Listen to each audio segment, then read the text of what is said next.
Hey friends, if you wish to fix the issue where Windows search bar is not working on Windows 11, then please watch this video. I will guide you through the resolutions.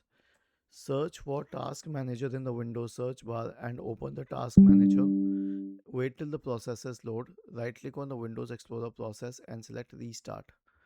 The next solution is to rebuild the search index. And how would you do that? Right click on the Start button and select Settings from the menu. Go to the Privacy and Security tab on the list on the left hand side, and in the right pane you will have to scroll down to search. Yeah, and then you will have to go to this option here